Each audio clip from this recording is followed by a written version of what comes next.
कितनी रोशनी है। माया एक छोटी मधुमक्खी थी। कुछ दिनों पहले ही जन्मी हुई। मिसेस कैसेंड्रा उसका ख्याल रखती थी, दूसरे छोटी मधुमक्खियों के साथ। माया, प्लीज ध्यान दो, ये जरूरी है। अपनी स्टिंग तभी इस्तेमाल करो जब जरूरत हो। ये कितना स्वादिष्ट है। माया, हाँ? जब तुम बाहर जाओगी तो मकड़ी के जालों से बचना और उनमें फंस मत जाना। मैं अपनी बहनों के साथ बाहर कब जा सकती हूँ?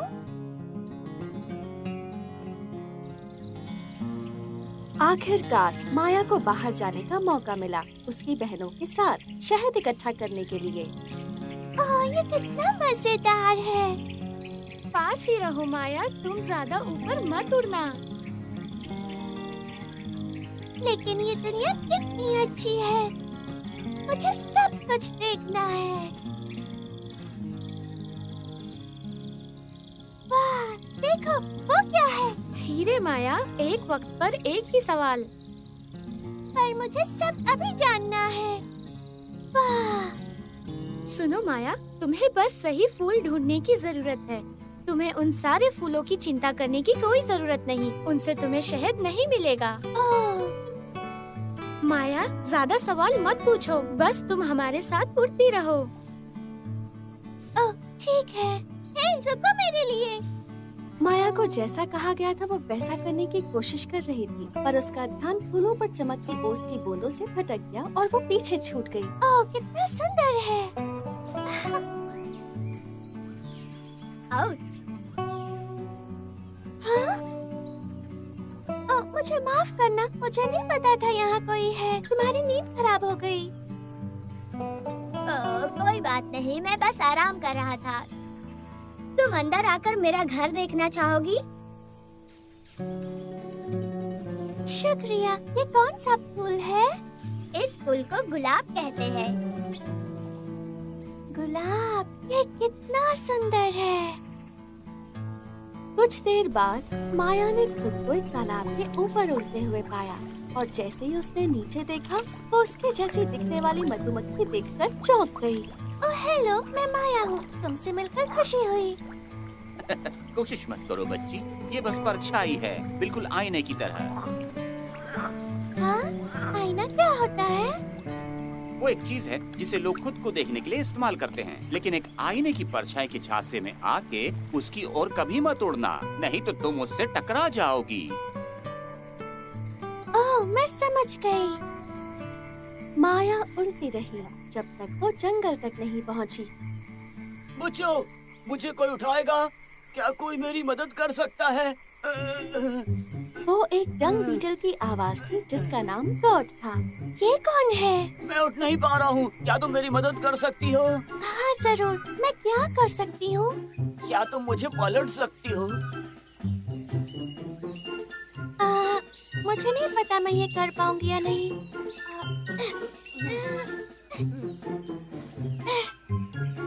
रुको, मैं समझ गई। इसे पकड़ो और खींचो।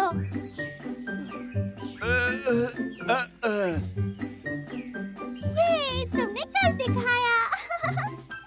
शुक्रिया, तुमने मेरी बहुत मदद की। मेरा नाम माया है। शुक्रिया माया, मैं कर्ट हूँ। कोई बात नहीं कर्ट।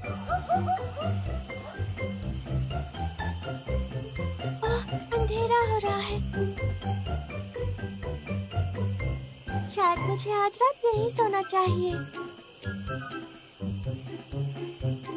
चांद को देखकर मुझे हनी ब्रेड की याद आ गई जो कैसेंड्रा बनाती थी। क्या पता वो क्या कर रही होंगी। पर मैं इतनी जल्दी वापस नहीं जा सकती, अभी बहुत कुछ देखना बाकी है।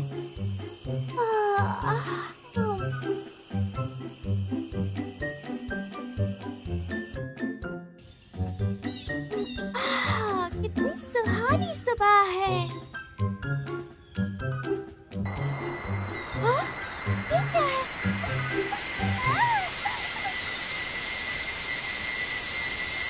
बचाओ!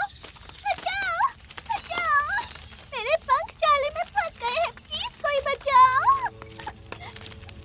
मूर्ख बच्ची, ये मेरा जाल है और तुम मेरी शिकार। मैं मकड़ी हूँ और मेरे जहर से तुम्हें कमजोर बना दूंगा और तुम्हारा खून पी जाऊंगा।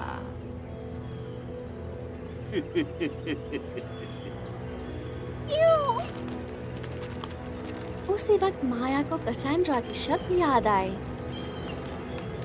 काश मैं उनकी बात सुन लेती और ध्यान रखती।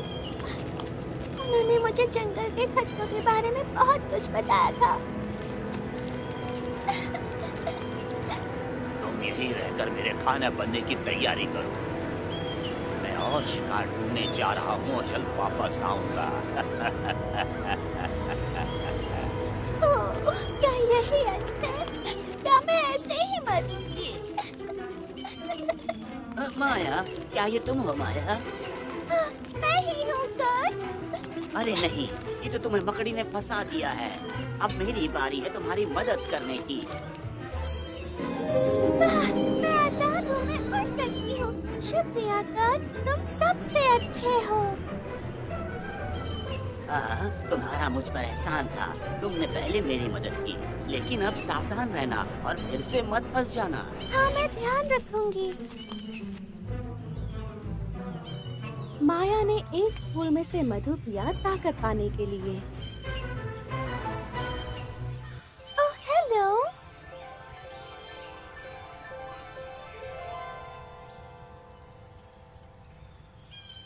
हाँ? हाँ, मुझे मिल गया। तुम कौन हो?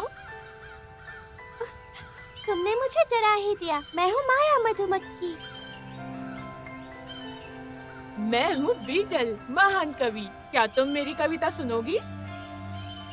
ठीक है। एक सुंदर बीटल झूल रहा था पेड़ पे, झूल रहा था पेड़ पे। कैसी लगी मेरी कविता? वैसे अच्छी थी, पर मुझे कविताओं के बारे में ज्यादा नहीं पता। मैं जब तुमसे मिला था तभी मैं समझ गया था कि तुम बहुत अच्छी हो और सच्ची कला को पहचानती हो। क्या? अगर तुम मुझे समझ नहीं पाती तो मैं रोने लगता। ओह नहीं, प्लीज रोना मत। मैं उन नासमझ लोगों के लिए दुखी हूँ जिन्हें मेरी कला की पहचान नहीं है। मुझे नई प्रेरणा मिली है। अलविदा, फिर मिलेंगे।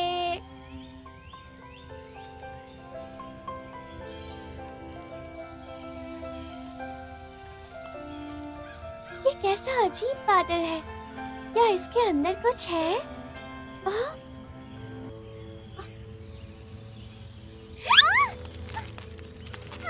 मुझे जाने दो।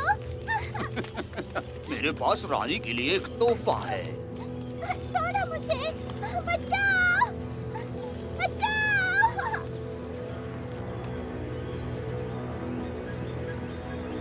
इस छोटी मधुमक्खी को रानी के लिए नाश्ते में दो।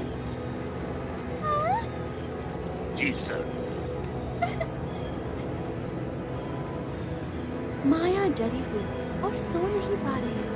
रात के बीच में ही उसने बाहर पहरेदारों को बात करते हुए सुना। अभी सो जा, कल हम लोगों को मधुमक्खी के छत्ते पर कब्जा करना है। आप बिल्कुल सही कह रहे हैं, कल तो मधुमक्खी की दावत होगी। क्या वो हमारे छत्ते के बारे में बात कर रहे थे? अरे नहीं। माया को पता था कि उसे कुछ तो करना ही होगा। मैं यहाँ बैठकर ये होने नहीं दे सकती। मुझे रानी को बताना ही होगा। थोड़ी और कोशिश, थोड़ी और, बस थोड़ी और कोशिश। थोड़ी और कोशिश। माया कोशिश करती रही जब तक वो टूट नहीं गया। वाह, मैं आजाद हूँ।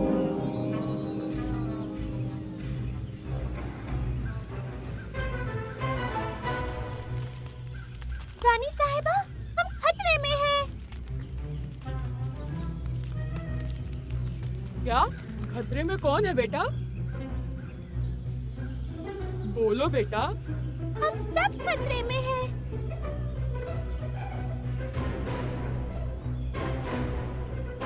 क्या चल रहा है?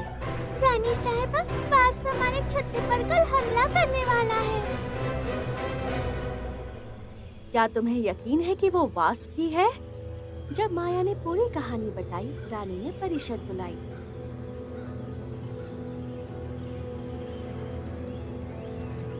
अगली सुबह वास्प की सेना छत्ते की ओर बढ़ने लगी। हमला करो, मधुमक्खियों पर हमला करो, हमला, हमला। वो इतने ताकतवर थे कि उन्हें मधुमक्खियों के स्टिंग का असर भी नहीं हुआ। इतनी मधुमक्खियों, तुम्हें लगता है तुम जीत सकते हो? हम जीत गए हैं। मधुमक्खियों ने हार नहीं मानी।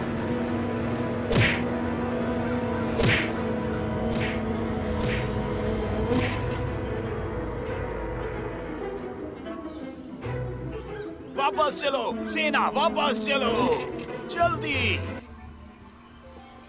हम जीत गए। Hurray, hurray, hurray! हमें याद रखना चाहिए कि हमारी जीत इस छोटी मधुमक्खी के साहस की वजह से हुई। अगर माया ने अपनी जान पर खेलकर हमें चेतावनी नहीं दी होती, तो हम नहीं जीत पाते। माया के लिए 3 चीयर्स! हुर्रे! हुर्रे! हुर्रे! माया बड़ी होकर रानी की सलाहकार बन गई। उसने रानी की मदद की, मधुमक्खियों पर राज करने में और छत्ते को दुश्मनों से बचाने में।